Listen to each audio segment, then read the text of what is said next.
10가구 중 8가구 이상이 영양제를 사봤다는 나라, 대한민국. 건강기능식품 시장 규모는 약 6조 원에 달합니다. 오늘은 이 거대한 시장 안에서 벌어지는 광고의 진실을 파헤쳐 보겠습니다. 건강기능식품과 일반 식품은 법적으로 완전히 다른 취급을 받습니다.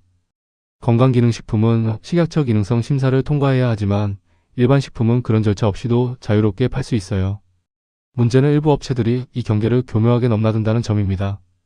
실제로 올해 5월 식약처가 온라인 광고를 점검한 결과 225건의 위반 게시물을 적발했는데 그중 46.2%가 일반 식품을 건강기능식품처럼 오인시키는 광고였어요.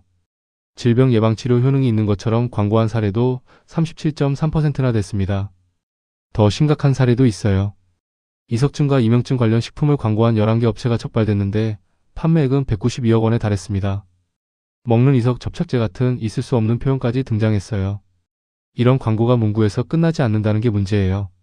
최근 적발된 9개 업체 11개 품목의 실제 판매 금액은 2억 1,500만 원이었고 그중 한 제품만 1억 6천만 원어치가 팔렸습니다. 실제 사례를 하나 들어볼게요. KBS 추적 60분에서도 다룬 적 있는 먹는 알부민 열풍입니다. 시중에 유통되는 관련 제품이 1200종을 넘어섰는데 피로해소, 숙취해소, 면역력 강화 효과가 있다고 광고됐어요.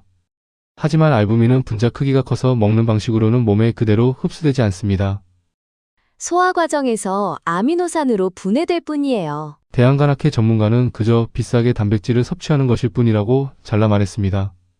식약처가 실제 조사에 나선 결과 부당 광고로 약 18억 원을 판매한 업체 9곳과 신고하지 않은 용기를 써서 203억 원어치를 만들어 판 업체 12곳이 한꺼번에 적발됐습니다.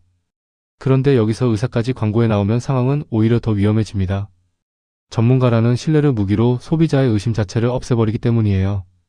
대한의사협회도 일부 의사들이 광고에 출연해 효능을 강조한 걸 쇼닥터 행태로 규정하고 윤리위원회 징계 절차를 검토하겠다고 밝혔습니다. 의사가 출연했다는 사실 자체가 임상적 근거는 아니라는 거예요.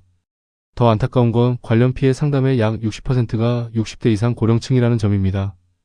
의사가 말했으니 믿을만하다는 판단을 더 쉽게 하는 분들일수록 가장 많이 속고 있는 셈이에요. 이런 과장 광고는 이제 약국까지 번졌습니다. 매장에서 식품을 질병 치료 효과가 있는 것처럼 홍보한 약국 7곳도 적발돼 고발까지 검토되고 있어요. 그렇다면 소비자는 뭘 확인해야 할까요? 첫째, 제품에 실제 건강기능식품 문구와 인증마크가 있는지 확인할 것. 둘째, 특정 원재료가 들어갔다고 그 식품 전체가 기능성을 인정받은 게 아니라는 점을 알 것. 셋째, 의사나 유명인이 나왔다는 사실 자체가 임상 근거가 아니라는 걸 기억할 것입니다. 다행인 건 제품 자체의 안전성 문제는 크지 않았다는 점이에요. 식약처가 홍삼, 프로바이오틱스 등 202건을 수거 검사한 결과 대부분 기준에 적합했습니다. 즉 지금 문제의 핵심은 제품이 위험하다가 아니라 효과를 과장해서 판단하는 데 있는 거예요. 결국 6조 원 시장의 진짜 위험은 성분이 아니라 광고에 있었습니다. 소비자가 이게 정말 효과가 있을까라는 질문을 한 번만 더 던진다면 이 시장의 많은 문제가 줄어들 수 있을 거예요. 시청해주셔서 감사합니다. 구독과 좋아요 부탁드립니다.